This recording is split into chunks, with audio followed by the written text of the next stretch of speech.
जिस स्त्री ने जीवन भर रावण को अधर्म से दूर रहने की सलाह दी, जिसने सीता माता के हरण का विरोध किया, जिसने अपने पति को बार बार समझाया कि श्री राम से वैर करना पूरी लंका के विनाश का कारण बनेगा।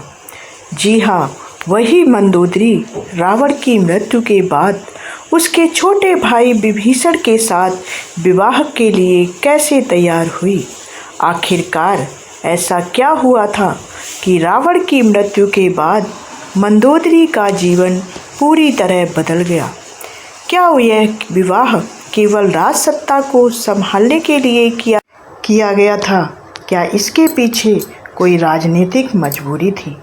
क्या भगवान श्री राम ने वास्तव में मंदोदरी और विभीषण के विवाह का आदेश दिया था, या फिर इस पूरी घटना के पीछे कोई ऐसा धार्मिक और सामाजिक रहस्य था जिसे समय के साथ बहुत कम लोग याद रख पाए?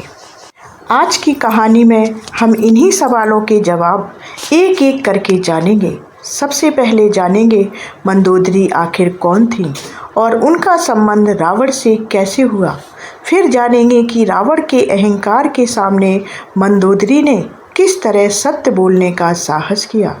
उसके बाद आएगा वह भयानक समय जब युद्ध भूमि में रावण का अंत हुआ और पूरी लंका शोक में डूब गई।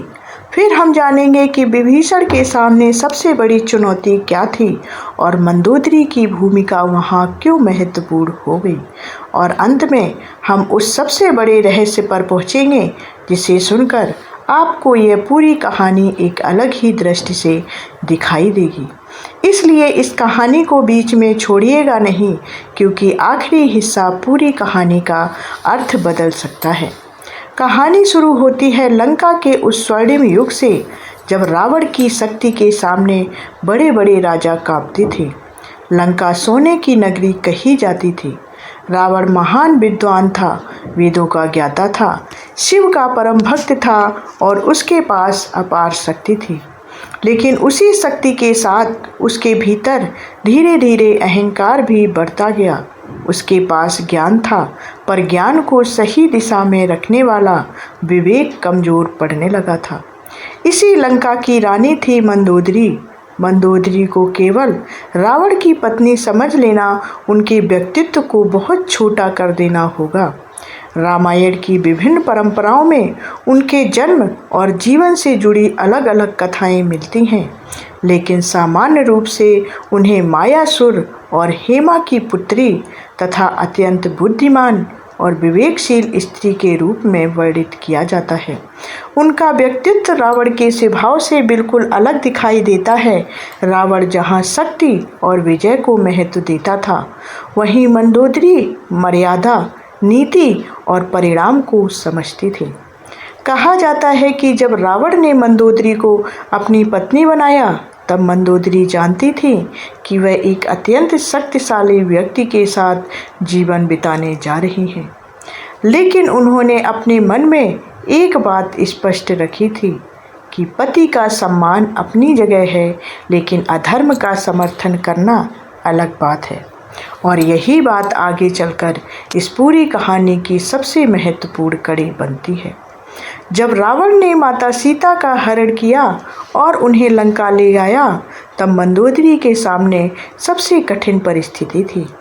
एक तरफ उनका पति था, दूसरी तरफ सत्य और धर्म था।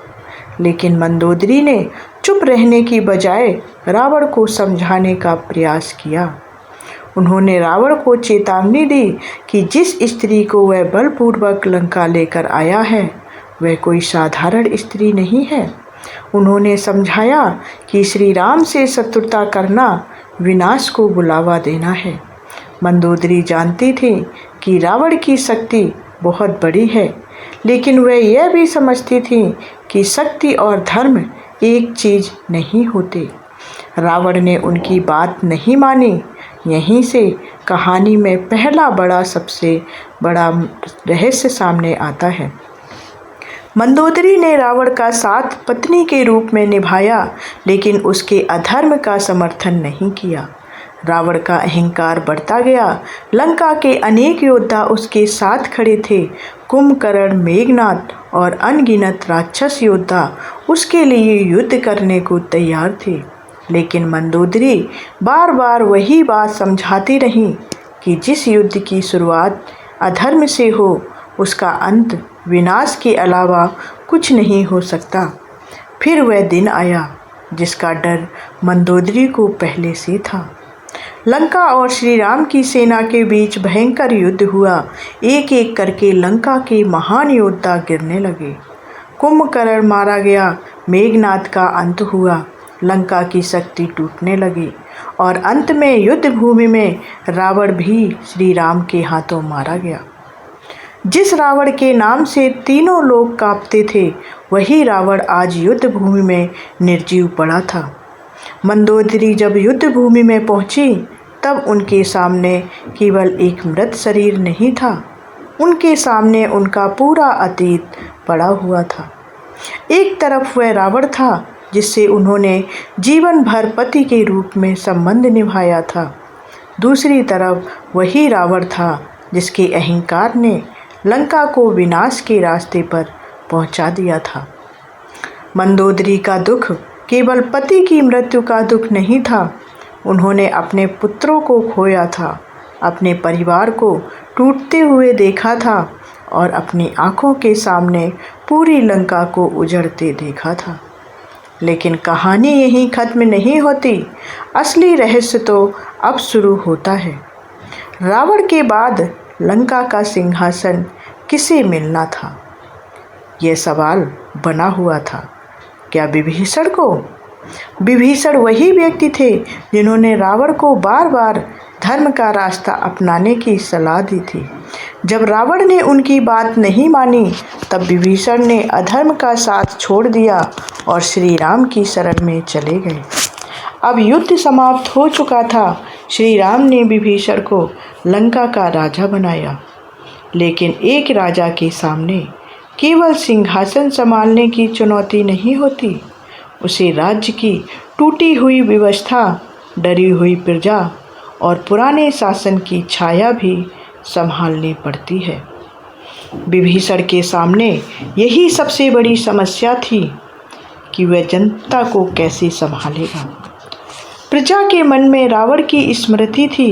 लंका के महल रावण की शक्ति की कहानी कहते थे। युद्ध की राख अभी ठंडी भी नहीं हुई थी। ऐसे समय में एक ऐसा व्यक्ति जो रावण का भाई था, राजा बन चुका था। और तभी मंदोदरी का महत्व सामने आता है। लेकिन यहाँ एक बात बहुत सावधानी से समझना जरूरी है। मंदोदरी और विभीषण के विवाह का उल्लेख रामायण की सभी प्रमुख परंपराओं में एक जैसा नहीं मिलता है। अलग अलग ग्रंथों और लोक कथाओं में इस प्रसंग के अलग अलग रूप हैं। इसलिए इसे एक सर्वसम्मत निर्विवाद रामायण घटना के रूप में कहना उचित नहीं होगा। लोकप्रिय कथाओं में यह कथा मिलती है कि रावण की मृत्यु के बाद मंदोदरी ने विभीषण से विवाह किया। इसके पीछे राज्य की स्थिरता, सामाजिक व्यवस्था और लंका के भविष्य से जुड़े कारण बताए जाते हैं। लेकिन अब सवाल उठता है, क्या यह विवाह प्रेम था? यही कहानी एक और मोड़ लेती है।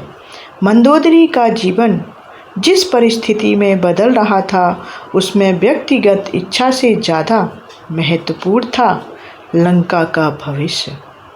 यदि विभीषण राजा थे और मंदोदरी लंका की पूर्व रानी, तो दोनों का संबंध लंका की जनता के लिए एक प्रतीक बन सकता था। रावण के शासन का अंत हो चुका था और विभीषण के शासन की शुरुआत हो रही थी। एक ओर पुरानी लंका की रानी तो दूसरी ओर नए शासन का राजा, और इनके बीच खड़ा था धर्म और अधर्म का प्रश्न। यहीं से कथा हमें एक बहुत गहरी शिक्षा देती है कि मंदोदरी का सबसे बड़ा संघर्ष किसी पुरुष के साथ विवाह करना नहीं था। उनका असली संघर्ष था अपने अतीत से बाहर निकलना। वह रावण की पत्नी थी, लेकिन रावण के अधर्म की समर्थक नहीं थी। वह विधवा बनी, लेकिन टूटकर समाप्त नहीं हुई। और यदि लोक कथाओं में वर्णित विभीषण से विवाह के प्रसंग को स्वीकार करें, तो उन्होंने अपने व्यक्तिगत दुख से ऊपर उठकर लंका के भविष्य को महत्व दिया। लेकिन क्या सच में श्री राम ने मंदोदरी को विभीषण से विवाह करने का आदेश दिया था? यही वह सवाल है जिसका जवाब हम आगे की कहानी में जानेंगे। क्योंकि जो बात लोकप्रिय कथाओं में कही जाती हैं और जो प्राचीन ग्रंथों में स्पष्ट रूप से मिलती हैं, दोनों को अलग अलग समझना बेहद ज़रूरी है। और अब कहानी का सबसे बड़ा रहस्य सामने आने वाला है। क्या मंदोदरी और विभीषण का विवाह वास्तव में श्री राम के आदेश से हुआ था, या यह बाद की परंपराओं में विकसित हुई एक कथा है? और अगर यह विवाह हुआ था, तो उसके पीछे असली उद्देश्य क्या था? क्या यह प्रेम था, या राजनीति था, या धर्म था, या लंका को दोबारा खड़े करने की मजबूरी थी? तो रुकिए जरा, क्योंकि आगे जो बात सामने आएगी वह मंदोदरी के पूरे चरित्र को एक नई रोशनी में दिखाएगी। तो अभी हमारे साथ अंत तक बने रहिएगा। रावण की मृत्यु के बाद लंका के सामने सबसे बड़ा प्रश्न था कि अब आगे क्या होगा। युद्ध ने केवल राजा नहीं बदला था, युद्ध ने एक पूरी व्यवस्था को हिला दिया था। परिवार बिखर चुके थे, असंख्य योद्धा मारे जा चुके थे, प्रजा भयभीत थी और लंका के भविष्य को लेकर अनिश्चितता में थी। विभीषण के पास धर्म था, लेकिन उन्हें एक ऐसे राज्य को संभालना था जो वर्षों से रावण की शक्ति के अधीन रहा था। ऐसे समय में मंदोदरी का अनुभव बहुत महत्वपूर्ण था। वह लंका के राजमहल को जानती थी, वह रावण की राजनीति को करीब से देख चुकी थी। वह जानती थी कि कौन सी गलतियां लंका को विनाश तक ले गईं। इसलिए लोकप्रिय परंपरा में उनके और विभीषण के विवाह को केवल व्यक्तिगत संबंध के रूप में नहीं, बल्कि लंका के पुनर्गठन से जोड़कर देखा गया। लेकिन अब यहाँ सबसे बड़ा खुलासा है कि बहुत से लोग इस कहानी को सुनकर मान लेते हैं कि श्री राम ने स्वयं आदेश दिया था कि मंदोदरी का विवाह विभीषण से किया जाए। परंतु रामायण के मूल और प्रचलित पाठों में इस बात को एक सार्वभौमिक स्पष्ट आदेश के रूप में प्रस्तुत करना सही नहीं होगा। यानी यह कहना कि श्री राम ने निश्चित रूप से मंदोदरी को विभीषण से विवाह करने का आदेश दिया था, ऐसा दावा सावधानी के बिना नहीं करना चाहिए। लोक कथा और धार्मिक आख्यानों में यह प्रसंग अलग अलग रूपों में मिलता है और यही अंतर इस कहानी को और रोचक बना देता है। क्योंकि यदि हम इस कथा को प्रतीक के रूप में देखें तो मंदोदरी और विभीषण का संबंध एक गहरा संदेश देता है कि रावण का अंत केवल एक व्यक्ति का अंत नहीं था, यह अहंकार के अंत का प्रतीक था। विभीषण का राज्य आरोहण केवल सत्ता परिवर्तन नहीं था, यह धर्म की ओर लौटने का प्रतीक था। और मंदोदरी का नए जीवन की ओर बढ़ना केवल एक स्त्री के जीवन का परिवर्तन नहीं था, यह इस बात का प्रतीक है कि अतीत कितना भी भारी क्यों ना हो, मनुष्य अपने वर्तमान को धर्म और विवेक से नया रूप दे सकता है। अब कल्पना कीजिए उस क्षण की, एक ओर रावण की स्मृतियाँ थीं, तो दूसरी ओर भविष्य की जिम्मेदारी थी।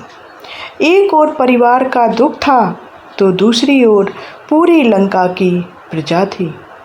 मंदोदरी को यदि इस परिस्थिति में कोई निर्णय लेना था, तो वह केवल अपने लिए नहीं था, इसलिए उनकी सबसे बड़ी शक्ति उनके आभूषण नहीं थे, उनकी सबसे बड़ी शक्ति थी उनका विवेक। उन्होंने रावण को समझाया था, उन्होंने उसे चेतावनी दी थी, लेकिन जब रावण ने उनकी बात नहीं मानी तब उन्होंने अधर्म के सामने अपना विवेक नहीं छोड़ा। यही मंदोदरी के चरित्र की सबसे बड़ी विशेषता है। वह रावण के महल में रहते हुए भी रावण के अहंकार का हिस्सा कभी नहीं बनी। और यही बात आज के जीवन में भी एक बहुत बड़ी सीख देती है। किसी रिश्ते में होना और उस रिश्ते की हर गलती का समर्थन करना दो अलग अलग बातें हैं। कभी कभी हम अपने ही प्रिय व्यक्ति को गलत रास्ते से रोकना ही सच्चे संबंध की पहचान होती है। मंदोदरी ने रावण को रोकने की हर संभव प्रयास किया, हमेशा कोशिश करती रही, लेकिन रावण कभी नहीं रुका और परिणाम पूरी दुनिया ने देखा। अब सोचिए, अगर रावण ने मंदोदरी की बात मान ली होती तो क्या होता? क्या लंका का विनाश होता या नहीं? क्या इतना बड़ा युद्ध होता या नहीं? क्या असंख्य योद्धाओं की मृत्यु होती? क्या रावण का अंत उसी तरह होता? इन सवालों का उत्तर इतिहास नहीं देता, लेकिन कहानी हमें एक बात जरूर बताती है कि अहंकार जब विवेक की आवाज़ दबा देता है तब विनाश का रास्ता खुल जाता है। अब वापस आते हैं उस विवाह पर। यदि हम उस परंपरा को देखें जिसमें मंदोदरी और विभीषण के विवाह का वर्णन मिलता है, तो इसे केवल प्रेम की कहानी समझना सही नहीं होगा। यह दो ऐसे लोगों की कहानी के रूप में प्रस्तुत होती है जो एक विनाश के बाद एक नए राज्य को संभालने की जिम्मेदारी के सामने खड़े थे। विभीषण को शासन संभालना था, मंदोदरी को अपने अतीत से ऊपर उठना था, और दोनों के सामने लंका थी। लेकिन क्या मंदोदरी को अपने जीवन में रावण की याद नहीं आती होगी? निश्चित रूप से उनका जीवन आसान नहीं रहा होगा। उन्होंने अपना पति खोया, उन्होंने अपने पुत्र खोए, परिवार को खोया, पुरानी लंका खोई। लेकिन उनके चरित्र की सबसे बड़ी विशेषता यही थी कि उन्होंने अपने दुख को अपने विवेक पर कभी भी हावी नहीं होने दिया। यही कारण है कि लोक कथाओं में उन्हें लंका की बुद्धिमान और धर्मपरायण स्त्री के रूप में याद किया जाता है। अब कहानी का अंतिम और सबसे गहरा रहस्य सुनिए। मंदोदरी की सबसे बड़ी पहचान यह नहीं थी कि वह रावण की पत्नी थी।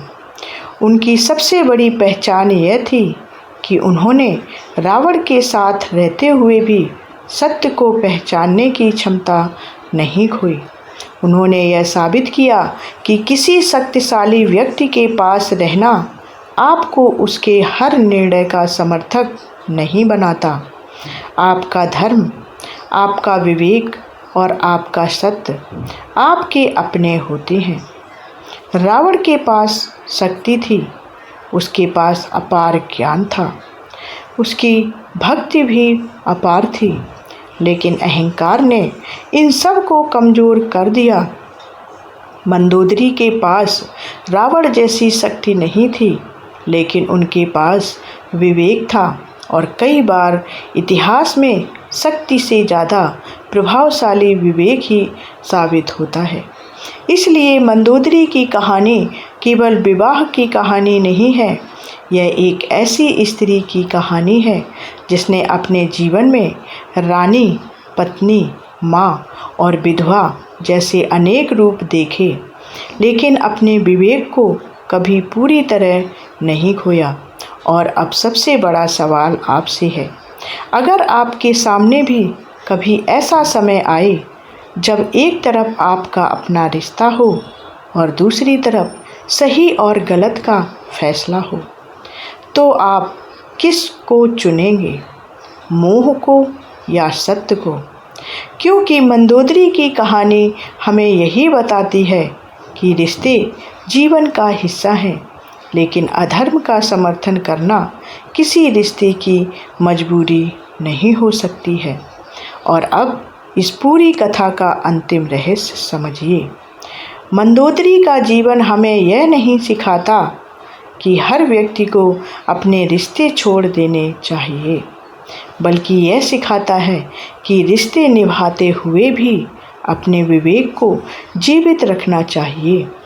रावण उनका पति था, लेकिन उसका अधर्म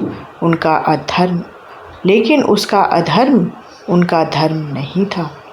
विभीषण यदि उनके जीवन में आए तो उस कथा को केवल सांसारिक विवाह के रूप में देखने के बजाय उस समय की सामाजिक, राजनीतिक और धार्मिक परिस्थितियों के संदर्भ में देखना चाहिए। और सबसे महत्वपूर्ण बात, रामायण की अलग अलग परंपराओं में इस प्रसंग के विवरण अलग अलग मिल सकते हैं। इसलिए जो बातें लोक कथाओं में कही जाती हैं, उन्हें मूल रामायण के प्रत्येक पाठ का निश्चित तथ्य मानना उचित नहीं है। यही है इस कहानी का सबसे बड़ा खुलासा कि जिस विवाह को लोग केवल एक रहस्य मानकर देखते हैं, उसके पीछे हमें एक बड़ा प्रश्न दिखाई देता है। क्या हम किसी कथा को केवल घटना के रूप में देखते हैं या उसके पीछे छिपी सीख को भी समझते हैं? मंदोदरी की कहानी हमें बताती है कि जीवन में परिस्थितियाँ हमारे हाथ में नहीं होती, लेकिन उन परिस्थितियों के बीच हमारा निर्णय हमारे हाथ में होता है। रावण ने शक्ति चुनी, लेकिन अहंकार के साथ। विभीषण ने धर्म चुना, लेकिन उसे राज्य की जिम्मेदारी भी उठानी पड़ी। और मंदोदरी ने अपने जीवन में सबसे कठिन रास्ता चुना, सत्य को पहचानना, उसे बोलना और परिणाम आने के बाद भी अपने विवेक को जीवित रखना। इसलिए अगर कभी आपको लगे कि आपके सामने अंधेरा बहुत ज़्यादा है, तो मंदोदरी को याद कीजिए, क्योंकि कभी कभी सबसे बड़ी जीत किसी दूसरे को हराना नहीं होती। सबसे बड़ी जीत होती है अपने भीतर के विवेक को हारने ना देना। तो दोस्तों, आपको क्या लगता है, मंदोदरी और विभीषण के विवाह की कथा के पीछे मुख्य कारण क्या रहा होगा? धर्म, राजधर्म, सामाजिक व्यवस्था या कोई और गहरा रहस्य? अपनी राय कमेंट में हमें ज़रूर लिखें। अगर आपको रामायण की ऐसी ही अनसुनी कथाएं, रहस्यमय प्रसंग और धर्म से जुड़ी गहरी कहानियाँ पसंद हैं और महाभारत के रहस्य पसंद हैं, तो वीडियो को लाइक ज़रूर करें, चैनल को सब्सक्राइब कर लें और इस कहानी को अपने परिवार और दोस्तों के साथ ज़रूर शेयर करें। हमारे चैनल को सब्सक्राइब ज़रूर कर लें। मिलते हैं अगली महाभारत और रामायण के रहस्य के साथ। तब तक के लिए जय श्री राम, जय श्री कृष्ण, हर हर महादेव।